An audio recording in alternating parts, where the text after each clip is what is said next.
बिस्मिल्लाहिर्रहमानिर्रहीम। अस्सलाम वालेकुम। चीन और भारत की कशीदगी में लड़ाई का आगाज़ हो गया है। इससे पहले दोनों जानिब कशीदा सूरत हाल थी, लड़ाई का खदशा था, मगर लड़ाई शुरू हो गई है। जो भारतीय मीडिया दावा कर रहा है उसके मुताबिक भारत का एक कर्नल, एक जेसीओ और एक सिपाही इस लड़ाई में अब तक मारा गया है। मुतअद्दिद ज़ख्मी हुए हैं। भारत की जानिब से चीन की साइड पर भी हलाकतों का दावा किया जा रहा है, लेकिन भारत में बाज़ ज़राए ये बता रहे हैं कि मारे जाने वालों की तादाद कम अज़ कम 13 है। ये तादाद इससे कहीं ज़्यादा भी हो सकती है।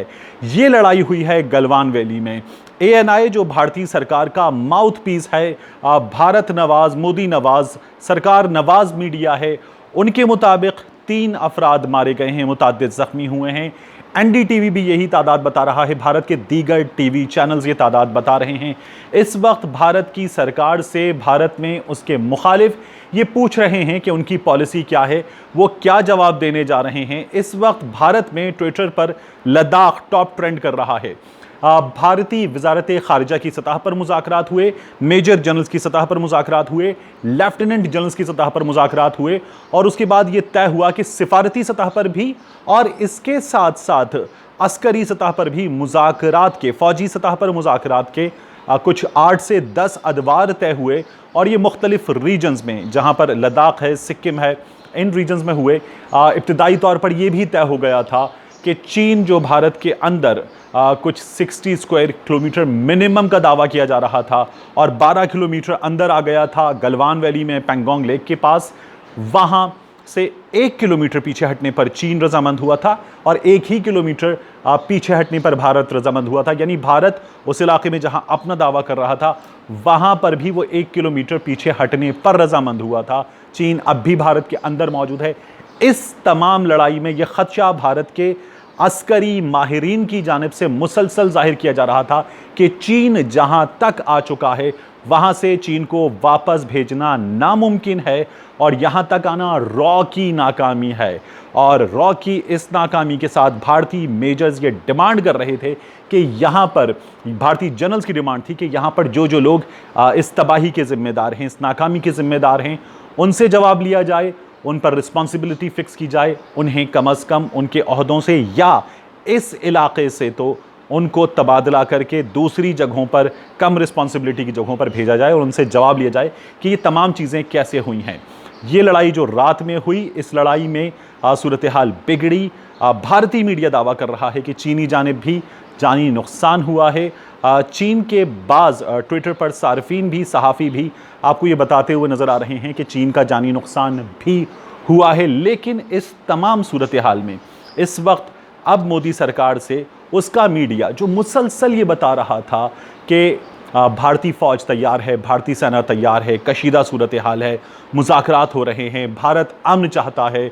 भारतीय वज़ीर दिफ़ा जो एक बार ये मान भी गए थे कि भारी संख्या में चीनी फ़ौजी आ चुके हैं, अपने बयान से मुकर गए थे। मीडिया ने खुद, CNN 18 ने उनका इंटरव्यू किया था, उसके बाद CNN 18 भी इन चीज़ों को छुपा रहा था। अब वहाँ कवर अप स्टोरीज़ के बजाय कुछ घंटों से ये वावेला शुरू हुआ कि बौने चीनी फ़ौजी पहाड़ चढ़ना सीख गए हैं, लेकिन उनको अंदाज़ा नहीं है कि शक्तिशाली फ़ौज उनके सामने है भारत की। भारतीय सेना तैयार है। अब वो भारतीय सेना मार खाती रही है और जानी नुकसान तक बात आ गई। ये सूरत हाल किसी भी तौर अच्छी नहीं है, क्योंकि लड़ाई जो है वो दोनों इन ताकतों के दरमियान ये आगे बढ़ सकती है, ये बाकी रीजन को लपेट में ले सकती है। इस सूरत हाल पर कोई भी अमन का ख्वाहिशमंद शख्स खुश नहीं हो सकता, लेकिन भारत जिसके तौसी पसंदाना अज़ाइम है, भारत जो इस खित्ते में अपने पड़ोसियों को हड़प कर जाने का अज़्म रखता है, उन्हें दबाना चाहता है, मुसलसल भारत इंसानी हकूक़ की ख़िलाफ़ वर्जियाँ कर रहा है। भारत में अक़लियतों के साथ इंतहाई बुरा सलूक हो रहा है। मकबूजा कश्मीर तो कम अज़ कम अब 1 साल होने को है कि वो लॉकडाउन में है, दुनिया लॉकडाउन में बाद में गई थी। इन तमाम मज़ालिम के साथ इस वक्त मोदी सरकार को अब उस कैफियत का सामना है जिसके बारे में कहते हैं ऊंट पहाड़ के नीचे आ गया है और अब इस नाम निहाद ऊंट को अपनी औकात मालूम हो रही है। चीन का मिलिट्री माइट मालूम हो रहा है। और ये पता चल रहा है कि अगर भारत में भारतीय पंजाब की फौज के 6 फुट के फौजी मौजूद हैं, तो वो 6 फुट के फौजी चीन की टेक्नोलॉजी से भरपूर फौज के सामने कोई हैसियत नहीं रखते। और इस वक्त चीन ने लद्दाख में कम से कम अपनी फौजी ताकत का ऐसा मुजाहिरा किया है कि मोदी सरकार की बोलती बंद हो गई है। भारतीय हिज़्ब इख्तिलाफ की जमातें मोदी सरकार से इस सूरत हाल पर जवाब तलब कर रही हैं। भारतीय मीडिया अब ये बता रहा है कि वहाँ जानी नुकसान हुआ है और मोदी सरकार इसका भरपूर जवाब देने के काबिल नहीं हुई है। भारतीय फ़ौज इसका भरपूर जवाब नहीं दे पाई है। दूसरी जानिब भारत का वो मीडिया है जिसे भारतीय सहाफ़ी रवीश कुमार खुद मोदी मीडिया की बजाय गोदी मीडिया कहते हैं, और उस गोदी मीडिया ने ये बताना शुरू किया है कि ये 1962 की भारतीय फ़ौज नहीं है, ये डिफरेंट भारतीय फ़ौज है। तो पहली बार एक बार फिर भारतीय सतह पर अपने मुंह पर तमाचे मारकर अपने गाल लाल करने का काम जारी है, क्योंकि वो ये बता रहे हैं इस वक्त अपने लोगों को, अपनी नई नस्ल को, कि 1962 में हम किस कदर बुरी तरह से मार खा चुके हैं चीन के हाथों, और एक बार फिर शदीद मार पड़ रही है भारत को लद्दाख में। ये लड़ाई और इस लड़ाई के बावजूद भी इस वक्त भारत के बाज़ ज़रा ये दावा कर रहे हैं कि भारत मुज़ाकरात के लिए तैयार है। मुज़ाकरात के कुछ राउंड्स अभी भी बाकी हैं। मोदी सरकार में इस वक्त जो दिल्ली में पीएम ऑफिस का कैंप है, वहाँ पर भारतीय मीडिया के बाज़ ज़राए और बाज़ भारतीय सीनियर सहाफ़ी ट्विटर पर ये बता रहे हैं कि हंगामी मुलाकातें और इजलास जारी हैं। इन इजलासों में इस सूरत हाल का जायज़ा लिया जा रहा है। जनरल्स नरेंद्र मोदी को इस तमाम सूरत हाल में ये बता रहे हैं कि किस तरह से, किस इलाके में किस सूरत हाल का सामना है, चीनी फ़ौजी कहाँ तक आ चुके हैं, उन्हें जवाब का इंतज़ार है। लेकिन मोदी सरकार इस वक्त किसी भी साफ जवाब को देने से गुरेज कर रही है।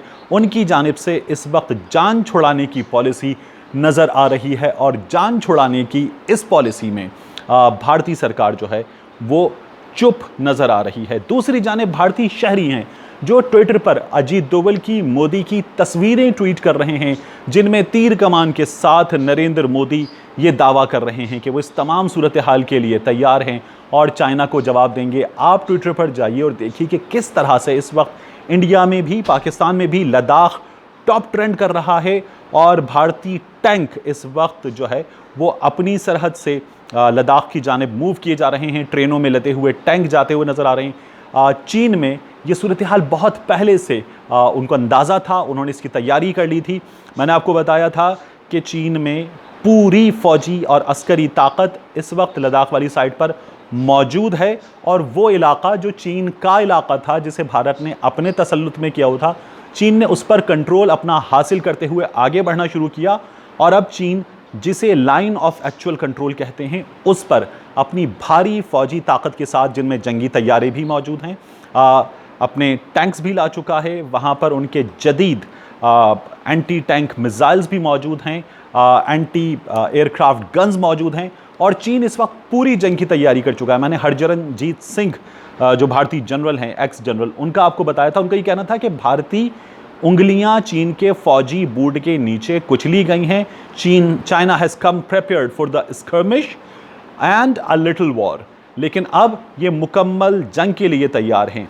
दूसरी जानिब भारतीय मीडिया को ये फिक्र है कि चाइना ने सिर्फ लाइन ऑफ एक्चुअल कंट्रोल पर ही चैलेंज नहीं किया मोदी सरकार को, चाइना ने इसके साथ साथ जो बहरे हिंद में चीन की फ़ौजी ताकत है उसे इतना बढ़ा लिया है कि अब मोदी सरकार को वहाँ पर भी भरपूर जवाब चीन देने की पोजीशन में है। कॉक्स बाज़ार का साहिल है, उसके बाद मालदीव में मसनूई जजीरा है, जबूती में मौजूद फ़ौजी अड्डे पर चाइना तैयार है, और फिर चाइना के साथ पाकिस्तान तैयार है। मोदी सरकार को इस वक्त जिस चैलेंज का सामना है, उस चैलेंज में मोदी सरकार को न सिर्फ ये कि पाकिस्तान की जानिब से यहाँ पर उसके फ़ौजी मौजूद हैं, और एक सूरत हाल का जिसमें पाकिस्तान जंग नहीं चाहता लेकिन भरपूर जवाब देता है, उसके लिए तैयार है मोदी सरकार। दूसरी जानिब इस वक्त चाइना के चैलेंज का सामना कर रही है, और उस चैलेंज से निपटने के लिए मोदी सरकार तैयार नज़र नहीं आ रही है। इस सूरत हाल में हमें होप ये करनी चाहिए कि peace should prevail, but India has to learn a lesson out of this, कि उनकी गीदड़ भभकियाँ नेपाल के लिए काम कर सकती हैं, उनकी गीदड़ भभकियाँ बंगाल के लिए काम कर सकती हैं, लेकिन उनकी गीदड़ भभकियाँ पाकिस्तान के सामने कोई हैसियत नहीं रखती, जिसने उनको 27 फरवरी को भी जवाब दिया था, आगे भी जवाब देने की सलाहियत रखता है। और चीन के आगे उनकी औकात क्या है वो चाइना उनको दिखा चुका है। नरेंद्र मोदी भीगी बिल्ली बन चुके हैं।